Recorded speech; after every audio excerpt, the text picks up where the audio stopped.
Selamat malam pemirsa, mari kita menjauh sejenak dari hiruk-pikuk politik, menjauh dari bermacam polemik. Dengan Pancasila dan Konstitusi sebagai referensi, kita berdiskusi untuk perbaikan negeri, membahas bermacam isu kebangsaan, bukan kepentingan pribadi, kelompok atau golongan. Para narasumber, visi negarawan, duduk bersama untuk memecahkan berbagai persoalan bangsa. Dan apa tema diskusi kita? Berikut rangkumannya.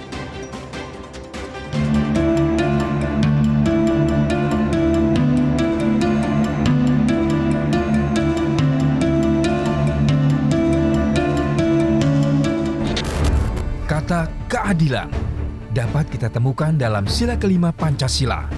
Dalam pidato 1 Juni 1945, Bung Karno menggunakan kata Rechtvaardigheid atau keadilan saat mengajukan gagasan demokrasi yang tepat bagi Indonesia. Saudara-saudara, saya usulkan, kalau kita mencari demokrasi, hendaknya bukan demokrasi barat, tetapi permusyawaratan yang memberi hidup, yakni politik ekonomi demokrasi yang mampu mendatangkan kesejahteraan sosial. Yaitu bukan saja persamaan politik, saudara-saudara, tetapi pun di atas lapangan ekonomi kita harus mengadakan persamaan. Artinya kesejahteraan bersama yang sebaik-baiknya. Guru Besar Hukum Tata Negara, Profesor Nimatul Huda menyatakan, para bapak pendiri bangsa menetapkan Pancasila sebagai landasan kefilsafatan dalam menata kerangka dan struktur dasar organisasi negara sebagaimana dirumuskan dalam konstitusi. Kata adil dan keadilan juga 5 kali muncul dalam mukadimah Undang-Undang Dasar 1945. Guru Besar Filsafat UGM, Profesor Noto Nagoro menyebut, mukadimah UUD 1945 adalah pokok kaidah fundamental negara yang secara hukum tidak dapat diubah. UUD 1945 juga dapat diartikan sebagai manifesto bangsa Indonesia. Guru Besar Hukum Tata Negara Universitas Melbourne, Profesor Sheryl Saunder mengatakan, konstitusi adalah ekspresi keinginan umum sebuah bangsa. Konstitusi merefleksikan sejarah, ketakutan, keprihatinan, keinginan, dan jiwa suatu bangsa. Guru Besar Hukum dan Politik Amerika Serikat, Donald Horowitz juga menjelaskan, konstitusi memiliki karakter aspirasi ideologi. Artinya, konstitusi memuat tujuan-tujuan bersama yang hendak dicapai sebuah negara yang dapat tercantum secara eksplisit atau implisit dalam pasal-pasalnya. Lalu demikian seringnya kata adil dan keadilan digunakan oleh para pendiri bangsa. Apakah prinsip keadilan sudah melandasi pengelolaan negara? Apakah keadilan sudah terwujud menjelang peringatan 79 tahun Indonesia Merdeka? Kita sampai kepada satu kesimpulan. Kesimpulannya adalah jangan pernah mengharapkan bangsa lain yang akan datang ke negeri ini untuk merubah nasib kita di negeri ini. Yang bisa merubah nasib negeri ini adalah kita, anak negeri ini. Kita memahami situasi pada hari ini, bahwasanya demoralisasi terjadi di mana-mana.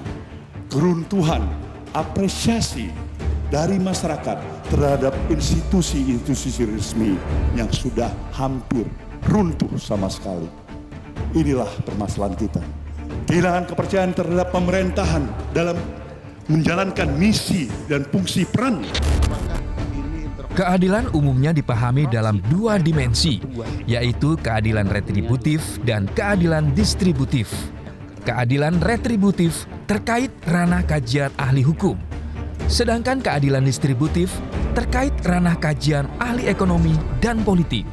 Filsuf Amerika Serikat John Rawls mengajukan sebuah teori mengenai keadilan yang pada dasarnya adalah kesetaraan. Prinsip keadilan harus menjadi landasan pengaturan struktur sosial serta redistribusi pendapatan dan kekayaan, kebebasan, dan kesempatan. Demokrasi dan keadilan berhubungan dan saling ketergantungan. Demokrasi yang sehat menjadi prasyarat untuk menciptakan keadilan di tengah masyarakat. Akses dan keterlibatan politik masyarakat akan meningkatkan kualitas kebijakan publik. Di sisi lain, masyarakat yang tidak adil dapat melemahkan demokrasi atau kepercayaan terhadap demokrasi dan dapat menarik orang untuk mendukung populisme, bahkan ekstremisme.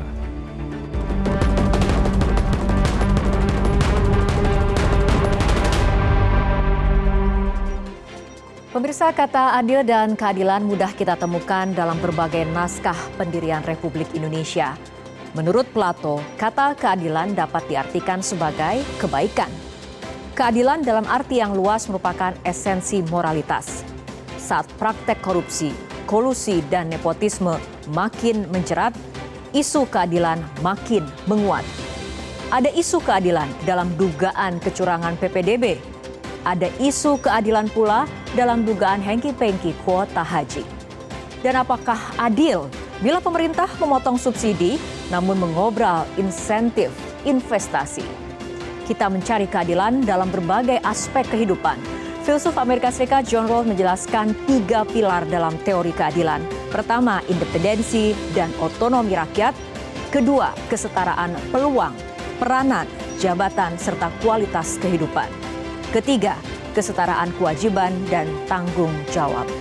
Republik Indonesia dicita-citakan para pendirinya untuk mewujudkan keadilan bagi rakyatnya. Buku berjudul Keadilan Sosial dan Kemakmuran menjadi ekspresi cita-cita Bung Hatta mengenai kemakmuran yang merata.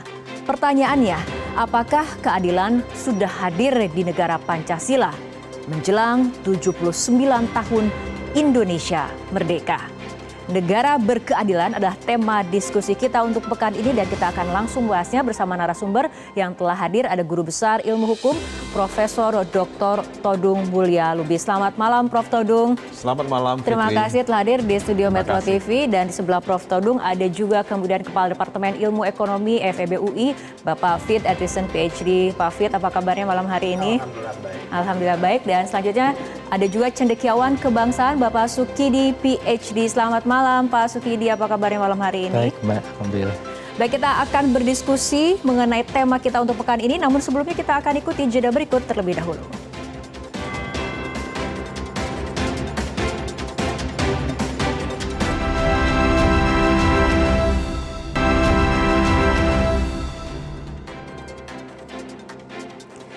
Pemirsa, ada 3 narasumber untuk malam ini, para pakar di bidang ekonomi, hukum, dan demokrasi. Bagaimana evaluasi singkat mereka mengenai kondisi kehidupan berbangsa dan bernegara saat ini? Kita selanjutnya akan melihat hasil jejak pendapat sederhana yang kami lakukan di media sosial. Kita simak bersama berikut ini. Mengenai apakah kebijakan ekonomi sudah adil untuk seluruh rakyat, dan ternyata sebagian besar mengatakan belum, atau sekitar 78%. Artinya mayoritas responden ini mengatakan kebijakan ekonomi belum adil untuk seluruh rakyat. Karena ini membahas ekonomi, tentunya pertanyaannya adalah untuk Pak Fit terlebih dahulu. Pak Fit, apa sih sebetulnya indikator sukses perekonomian yang adil dan juga makmur? Terima kasih Mbak. Jadi ada beberapa indikator terkait dengan keadilan dan kemakmuran. Bisa banyak. Tapi mungkin yang paling gampang itu adalah 2 saja, yaitu adalah tingkat kemiskinan sama ketimpangan. Nah, itu sering digunakan oleh akademisi maupun para birokrat untuk mengatakan pergembangan satu negara. Nah, kalau seandainya kita lihat dari Indonesia, dari angka kemiskinan memang mengalami penurunan, ya, menghadap tren penurunan dan terakhir sekitar 9, sekian persen, saya lupa. Ya. Tadi saya sempat memberikan, ya, ada grafiknya, mungkin nanti bisa ditampilkan, ya. Tapi hati-hati bahwa itu masih belum menjadi indikator yang paling lengkap. Kita juga harus melihat bukan hanya dari sisi berapa banyak orang yang hidup di bawah garis kemiskinan, tapi juga kita harus melihat jumlah berapa banyak orang yang hampir miskin. Selain itu juga ketimpangan. Nah, kalau saya lihat, nah ini akhirnya udah kelihatan ya, antar waktu itu memang mengalami penurunan. Itu garis yang biru itu adalah terkait dengan persentase penduduk miskin. Ya. Sementara yang merah itu adalah indeks Gini. Indeks Gini itu semakin tinggi, angkanya itu semakin menunjukkan bahwa kesejahteraan itu timpang. Nah di Indonesia agak stuck tuh sekitar 5 tahun terakhir dan sekarang sekitar 0,3 hampir 3,8. 0,38 ya. Nah, ini baru satu. Nah, ada satu menarik bisa ditampilkan berikutnya. Grafik berikutnya karena saya sudah mempersiapkan ini. Nah, ini ada satu hal yang cukup menarik dan ini sudah kami sampaikan sekitar bulan November yang lalu. Ini adalah hasil studi dari Pak Teguh Dartanto dan asistennya dan sudah dipublikasikan di white paper LPM FPB UI. Di sini bisa terlihat bahwa kita cukup fokus ke yang dua. Di zaman Jokowi yang term pertama pertumbuhan itu cukup inklusif. Inklusif itu setiap masyarakat mendapatkan peningkatan kesejahteraannya. Itu yang kelihatan dari yang gambaran di atas agak melingkung ke bawah. Ya. Tapi pada periode yang kedua justru seperti U. Kalau U itu artinya apa? Kelas menengah itu mendapatkan pertumbuhan kesejahteraan yang relatif lebih rendah dibandingkan dengan kelas yang tinggi. Nah, jadi ini cerita yang cukup menarik untuk dilihat bahwa memang tidak setiap komponen masyarakat itu mendapatkan peningkatan kesejahteraan. Oke, itu tadi mengenai indikator soal tingkat kemiskinan dan juga ketimpangan. Ada kaitannya dengan Gini rasio seperti itu ya Pak Fit. Ya? Nah, untuk APBN sendiri Pak Fit, efektivitas APBN sebagai instrumen untuk mewujudkan pertumbuhan yang berkelanjutan seperti apa?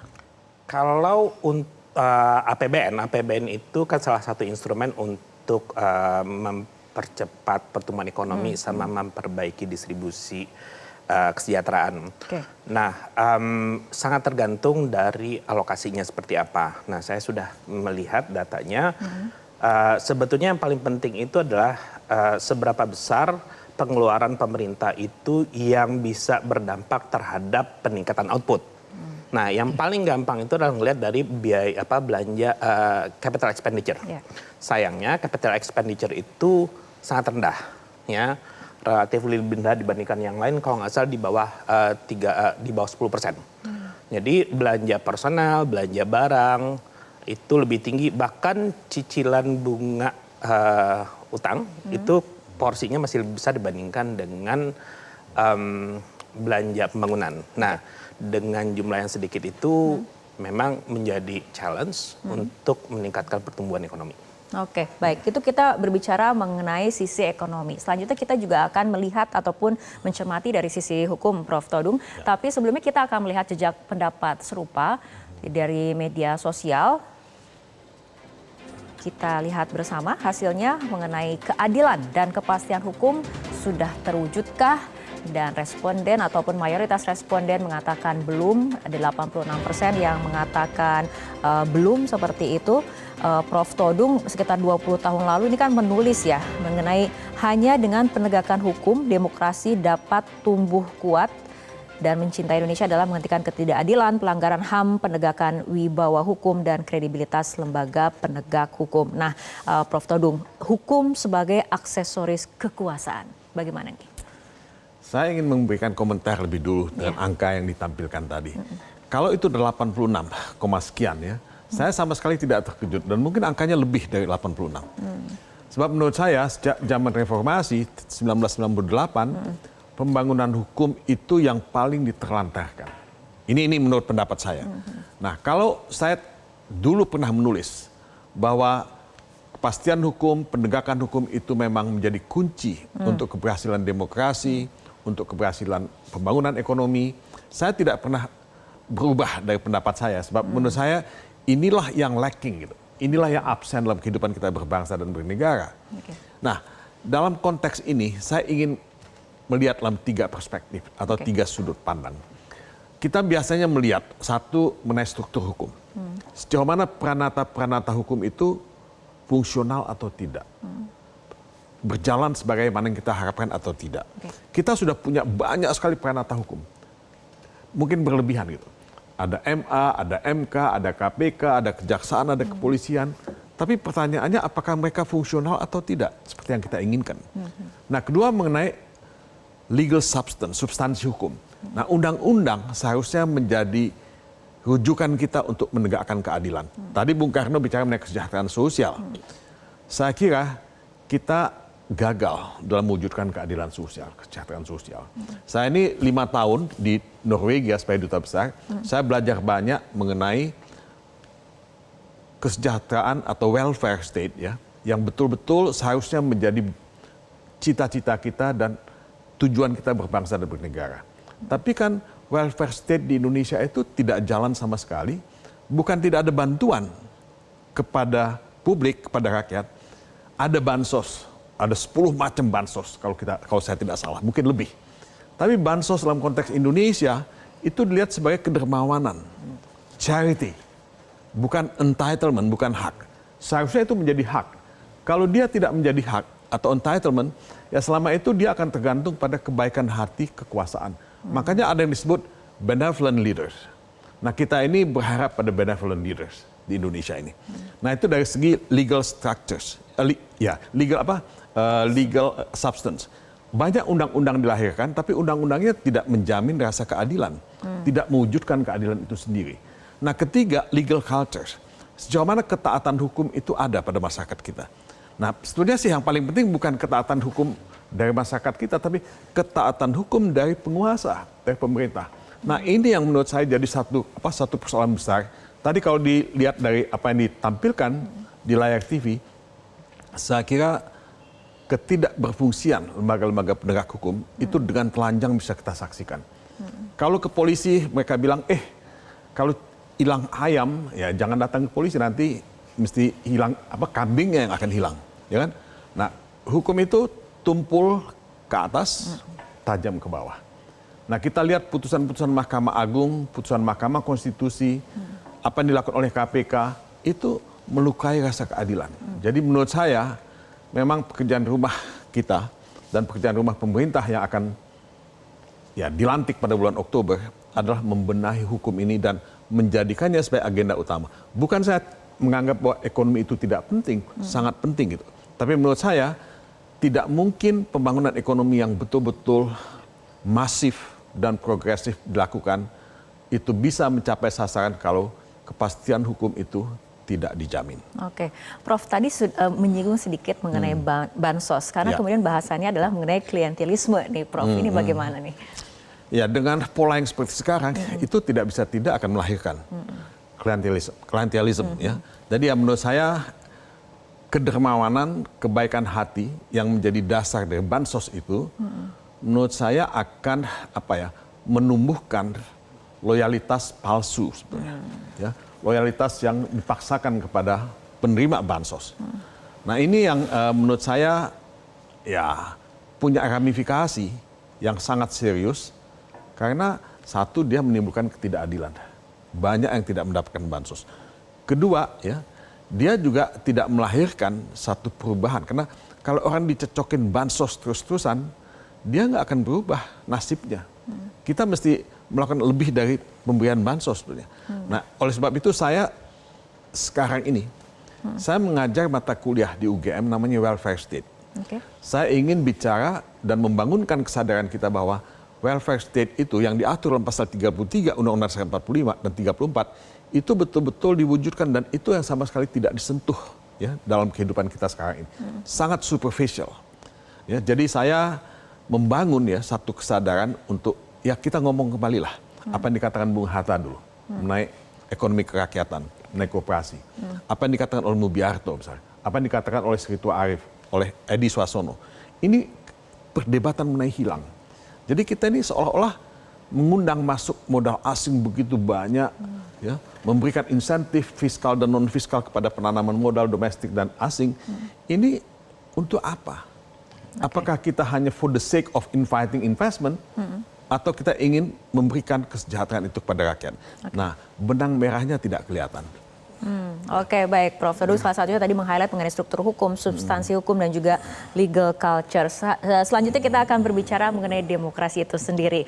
Nah, kita tapi sebelumnya melihat dulu hasil dari jejak pendapat sederhana dari media sosial. Kita lihat bersama hasilnya. Mengenai sistem politik, ini yang disoroti adalah mengenai sistem politiknya, apakah sudah adil dan demokratis. Kemudian 86% atau mayoritas responden menilai sistem politik belum adil dan demokratis. Nah, Pak Sukidi, ini mengenai tulisan juga nih. Pak Sukidi beberapa waktu lalu kemudian menulis tentang praktek eksploitasi dan manipulasi konstitusi. Pertanyaannya adalah mengenai konsekuensi perusakan prinsip demokrasi, Pak Sukidi. Konsekuensi kerusakan dari sistem politik yang demokratis adalah negara berada di persimpangan jalan. Dan negara ini berada di persimpangan jalan terutama karena hukum tidak tegak, keadilan kepada kaum miskin juga tidak ditunaikan sesuai mandat konstitusi. Jadi ini satu situasi di mana satu sama lain itu saling terkait. Kenapa? Dan ini temuan baru dari dua profesor di Harvard, Stephen Levitsky dan Daniel Ziblatt dalam buku Tyranny of Minority, bahwa sebagian besar rezim autokrasi itu tumbuh dan dibangun di atas fondasi yang oleh Profesor Harvard Law School, Mark Tushnet, disebut sebagai constitutional hardball. Jadi praktek eksploitasi konstitusional secara kasar, terutama ke lembaga-lembaga hukum, untuk kepentingan politik. Dan ini sebenarnya merusak sistem demokrasi kita. Karena praktek eksploitasi konstitusional ini yang tercermin pada peristiwa di MK, yang tercermin pada peristiwa di MA, ini mengubur satu imajinasi dan harapan bersama tentang meritokrasi. Kenapa? Karena meritokrasi menjadi ilusi, sementara nepotisme dan jalur orang dalam dirayakan secara vulgar dan gagap gempita. Dan ini sebenarnya merobek-robek spirit dasar Republik yang telah diletakkan oleh Ibu dan Bapak pendiri bangsa. Dengan memilih jalan demokrasi, maka meritokrasi itulah yang sebenarnya menjadi pegangan bersama dalam kita berdemokrasi, dalam kehidupan kita bernegara. Karena meritokrasi diinjak-injak, maka yang terjadi adalah the dream of people, impian rakyat itu menjadi mati. Karena mereka tidak diberikan ruang bermain yang setara. Sehingga mereka tidak bisa berkompetisi secara adil, setara untuk naik ke puncak.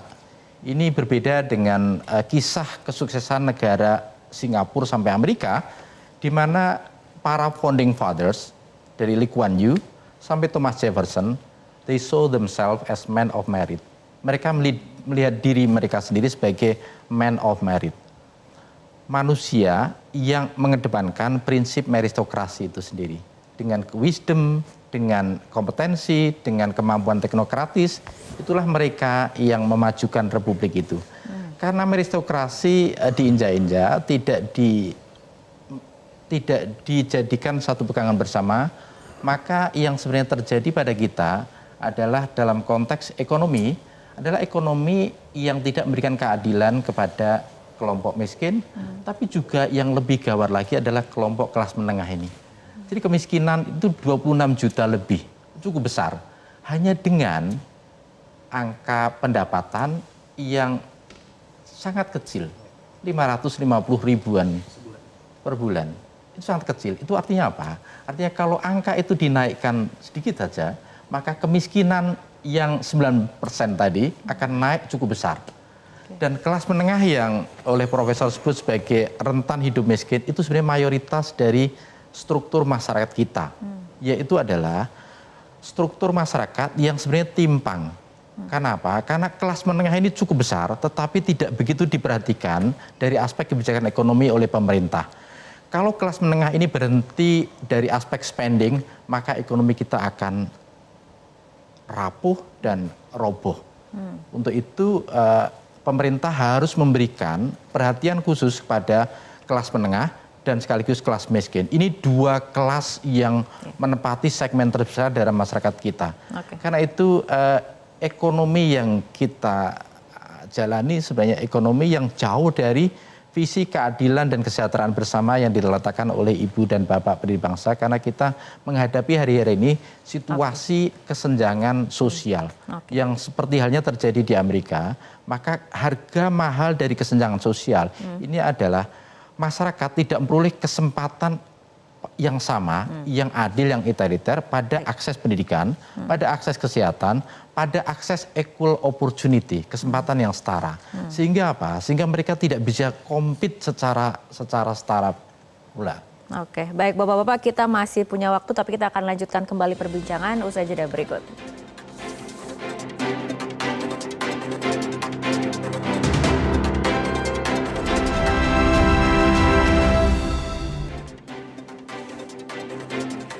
Pemirsa, kami akan lanjutkan kembali perbincangan, namun sebelumnya kita akan melihat jejak pendapat sederhana melalui media sosial berikut ini mengenai persoalan terbesar bangsa Indonesia.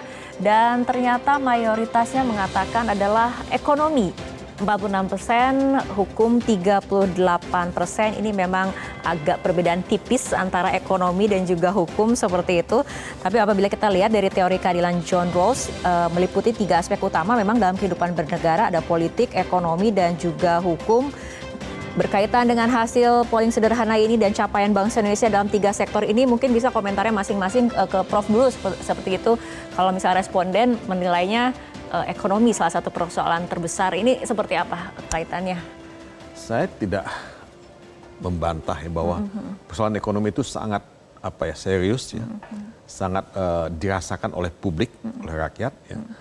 Dan kalau tadi Pak Sukidi sudah bicara mengenai kesenjangan sosial dan ongkos yang mesti dibayar dari kesenjangan sosial. Nah, kalau parameter kemiskinan itu sedikit diubah dan tiba-tiba jumlahnya akan naik cukup signifikan. Nah, menurut saya sih tidak salah kalau publik melihat ekonomi sebagai satu persoalan yang serius, dan walaupun hukum ya itu menurut saya kata kunci, karena selama ini hukum itu tidak dijalankan sebagaimana mestinya, tidak pernah diperbaiki, tidak pernah direformasi. Tetap saya juga melihat bahwa tidak bisa pembangunan itu dilakukan dengan parsial. Jadi kalau kita bicara mengenai pembangunan hukum, dia juga mesti jalan sama-sama dengan pembangunan ekonomi dan pembangunan politik. Kalau saya melihatnya seperti itu.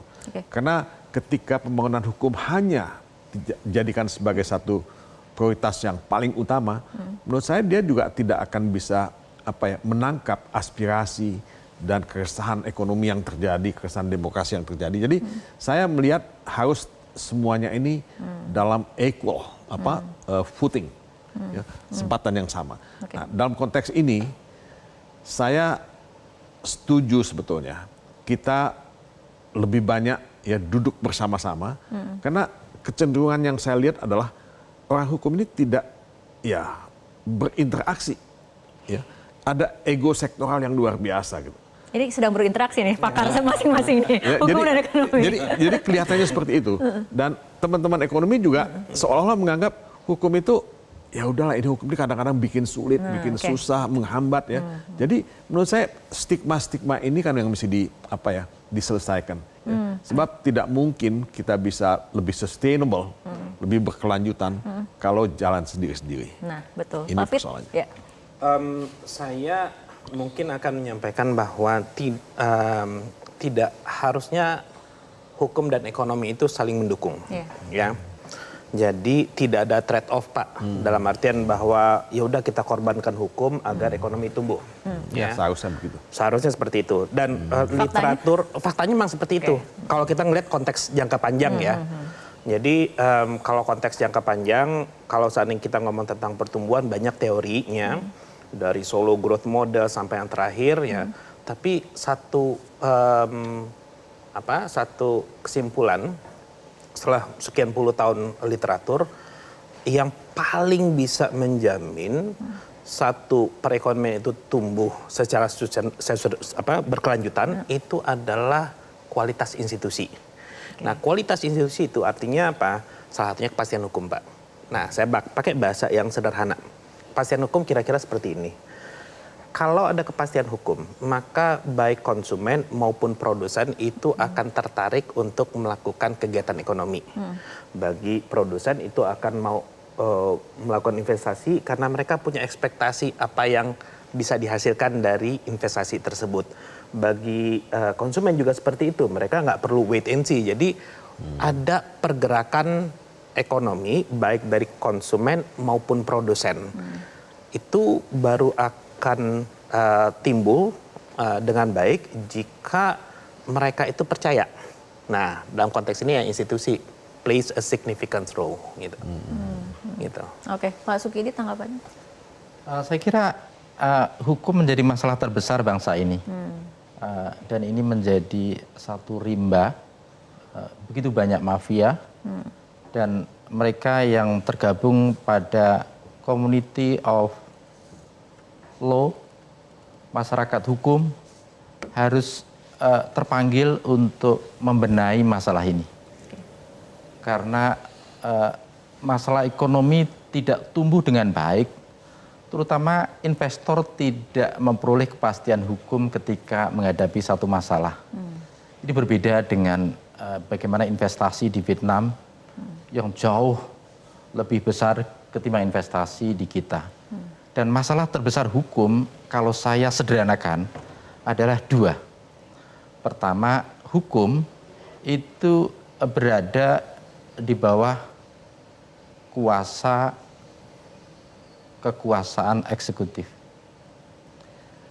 Sehingga apa? Sehingga hukum itu selalu menjadi apa yang oleh dua profesor Harvard, Profesor Stephen Levitsky dan Danny Gilbert, disebut sebagai political weapon. Dan penegakan hukum, kata Thomas Power, itu tak lebih dari bagaimana kepentingan eksekutif dalam menegakkan hukum secara tebang pilih, secara selektif.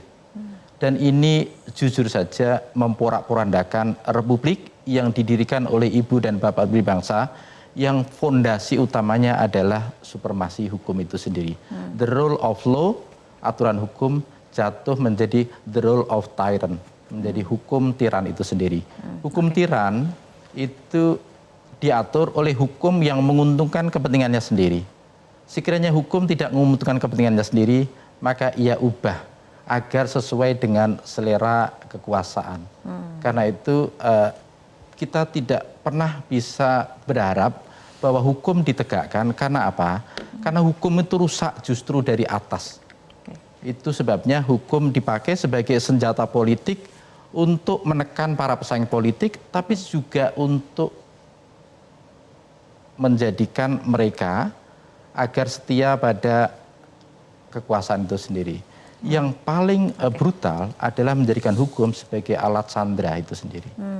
Dan ini sebenarnya diketahui semuanya, tetapi tidak ditaati sebagai satu masalah serius bahwa penggunaan hukum sebagai alat sandera politik ini sebenarnya merusak seluruh sendi-sendi kehidupan kita bernegara.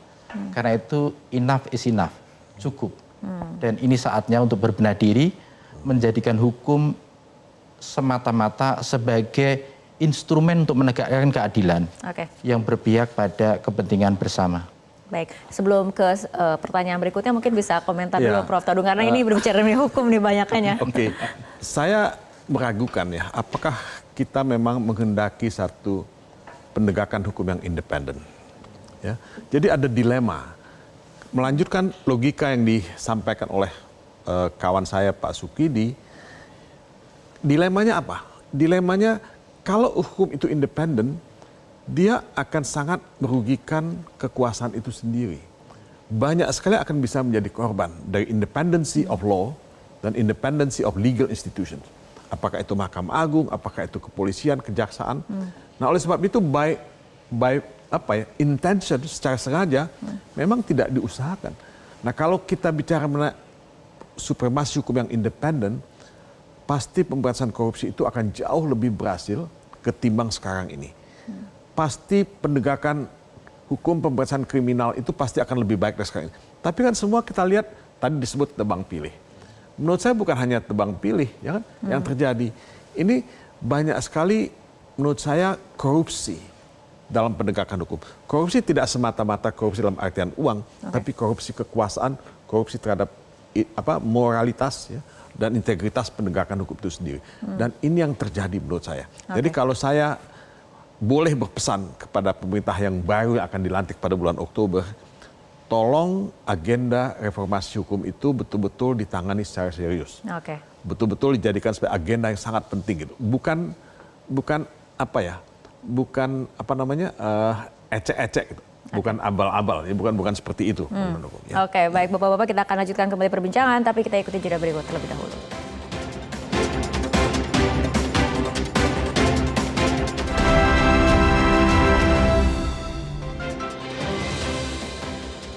Pemirsa, perbincangan kembali kami lanjutkan. Bapak-bapak, sebentar lagi kan Indonesia akan merayakan hari ulang tahun yang ke-79. Nah, ini kontemplasinya menjelang hari ulang tahun, mewujudkan janji kemerdekaan untuk seluruh rakyat Indonesia. Kita mulai mungkin dari Pak Fit terlebih dahulu. Silakan Pak Fit. Saya dari sisi ekonomi, saya berusaha untuk lihat dari kebijakan publik. Satu tujuan dari negara kita adalah membuat setiap masyarakat itu sejahtera. Nah, yang bisa dilakukan itu adalah kebijakan publiknya. Nah, cuman efek dari kebijakan publik tersebut terhadap kesejahteraan itu tidak langsung, ya. Seperti anggaran, ya itu tidak langsung kepada kesejahteraan. Ada kebijakan, ini mekanisme transmisi yang saya sampaikan di kelas. Kebijakan ini akan mempengaruhi perilaku, akan punya dampak terhadap output, baru terhadap outcome. Tapi karena kita berhadapan dengan manusia yang membuat keputusan, dan keputusan itu bisa berbeda, responsnya bisa berbeda. Sehingga sesuatu kebijakan yang mungkin baik, belum tentu hasilnya bagus. Saya kasih contoh, ya. Zonasi itu kan bagus tuh untuk yang pendidikan. Untuk memberikan kesempatan yang baik, yang merata, ya, bagi masyarakat. Jadi nggak ada favoritisme. Tapi praktek yang terjadi justru ada sesuatu yang perilaku yang tidak, ya, sebenarnya tidak etis atau justru melanggar hukum, ya, minjem KTP, minjem kakak sehingga anaknya bisa sekolah di tempat yang favorit. Nah, jadi kebijakan pemerintah itu tujuan akhirnya dimanapun kita lihat pasti ada kesejahteraan. Tapi efeknya itu kalau seandainya perubahan perilaku itu ke arah yang diinginkan. Masalahnya bagaimana kita bisa memastikan perubahan perilaku itu ke arah yang diinginkan. Ciptakan sistem insentif. Sistem insentif ini termasuk dengan hukum. Ya, kalau seandainya ada satu pelaku pelanggaran, ya, maka memang harus dipunish. Contoh yang sekarang lagi hangat itu adalah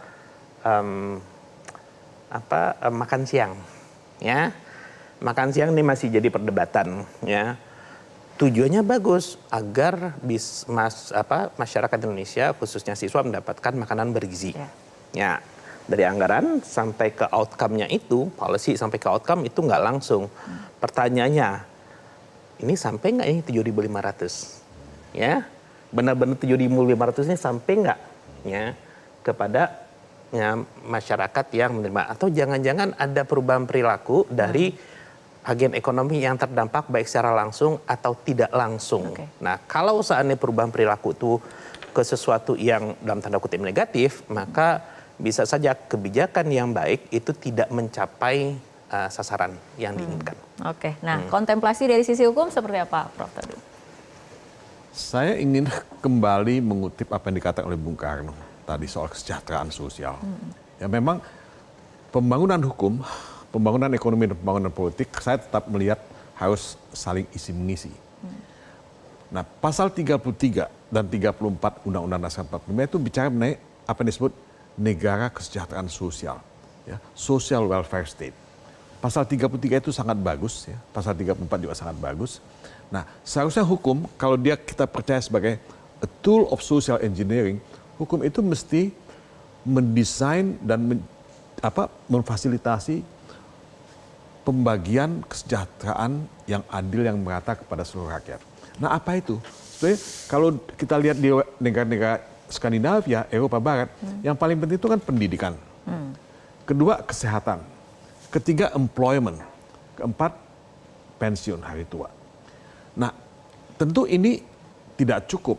Belakangan dia berkembang kembali. Ada untuk disable, ada untuk anak-anak dan sebagainya. Tapi kalau 4 ini bisa dijamin, hukum bekerja untuk itu, demokrasi bekerja untuk itu, karena demokrasi itu melahirkan check and balance, kesejahteraan ini akan bisa lebih dinikmati secara fair ya, oleh rakyat, bukan dalam konteks bansos, tapi sekali lagi saya ingin tekankan dalam konteks hak, entitlement.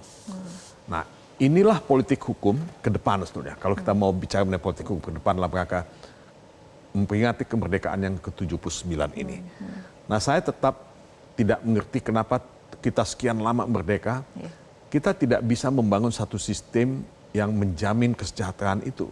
Nah, kita bisa belajar banyak dari pengalaman negara lain. Ya. Apakah kita mau ya memberikan kesejahteraan sosial atau welfare itu dalam konteks yang universal? Ya, ini dilakukan di Skandinavia. Siapapun dia punya hak welfare tanpa membeda-bedakan suku, agama dan sebagainya dan latar belakang sosial ekonomi. Tapi kan kalau kita lihat di Jerman, itu kan social insurance mereka itu didasarkan kepada apa yang mereka kontribusikan dari pekerjaan mereka. Jadi tidak semua sama rata gitu. Jadi sistem ekonomi mereka itu mereka sebut social market economy. Nah, hal-hal semacam ini kita bisa combine, kita bisa terapkan di Indonesia dan banyak orang cerdas di Indonesia yang bisa melakukan itu. Nah, ini yang menurut saya tidak terjadi ya. Kita itu betul-betul ya, kalau saya bicara menegakkan hukum, hukum itu ya menjadi alat pelengkap atau pelengkap penderita dari semua proses kehidupan kita berbangsa dan bernegara. Oke, baik. Pak Sukidi seperti apa pandangan atau kontemplasi kita berbicaranya nih? Saya kira menjelang hari ulang tahun kemerdekaan ini, kita menagih janji kemerdekaan. 79 tahun silam, Ibu dan Bapak pendiri Republik menjanjikan kecerdasan untuk bangsa Indonesia. Tapi hampir 79 tahun kemudian, kecerdasan IQ warga kita berada di ranking 130 dunia.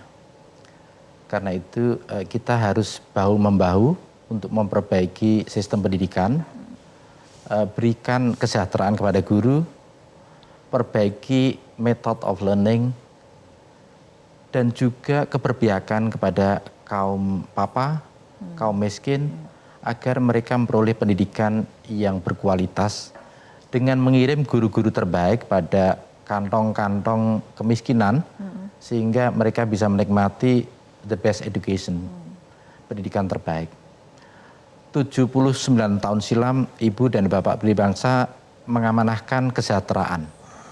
Kesejahteraan yang oleh Bung Karno pada pidato 1 Juni 1945 diucapkan dengan mandat kesejahteraan bersama. Bukan kesejahteraan segelintir orang, bukan kesejahteraan kaum kaya, tapi kesejahteraan bersama. Ini pula yang hari-hari ini disuarakan oleh Paus Fransiskus dengan slogan Co-Prosperity of All, kemakmuran bersama. Karena itu setelah hampir 79 tahun kemudian, kita menghadapi struktur ekonomi yang timpang. Ekonomi yang tidak berpihak pada kaum miskin, ekonomi yang tidak berpihak kepada kelas menengah. Karena itu saatnya kita bahu-membahu, gotong royong untuk memberikan satu keberpihakan kepada kelas menengah dan sekaligus kelas miskin agar mereka bisa berdiri tegak sebagai manusia, sebagai warga negara Indonesia yang sama-sama menikmati kemerdekaan sebagai satu jembatan emas untuk memperoleh kesejahteraan bersama dan sekaligus untuk menikmati kecerdasan berbangsa. Oke, baik Bapak-Bapak, kita harapkan diskusi kita untuk malam hari ini bisa menjadi masukan dan membuka wawasan terutama menjelang HUT ke-79 Republik Indonesia, terutama kemudian dalam mewujudkan janji kemerdekaan untuk seluruh rakyat Indonesia. Pemirsa, kata keadilan terpatri dalam Pancasila, landasan filsafat kehidupan bernegara. Kata adil dan keadilan juga kita temukan dalam konstitusi, aturan dasar yang menjadi landasan pendirian dan penyelenggaraan negara. Namun mencari keadilan di bumi Pancasila kerap terasa menyesakkan dada. Hukum tumpul ke atas namun tajam ke bawah, membuat peradilan kehilangan marwah. Saat koruptor panen diskon hukuman, ada lansia yang menjadi pesakitan. Investor besar difasilitasi, namun usaha kecil makan hati. Serbuan retail modern ke pelosok Nusantara membuat toko kelontong mati merana. Kolusi, nepotisme, orang dalam merusak tradisi meritokrasi. Konstitusi menjadi komoditi untuk memuaskan hasrat pribadi. Sebentar lagi kita memperingati 79 tahun Indonesia merdeka. Sudahkah prinsip keadilan jadi nafas penyelenggara negara? Profesor George Fredrickson mengatakan model administrasi publik baru tidak hanya soal manajemen birokrasi, namun memasukkan aspek keadilan sosial. Saya Fitri Megantara, terima kasih telah bersama kami dalam Visi Negarawan. Sampai jumpa.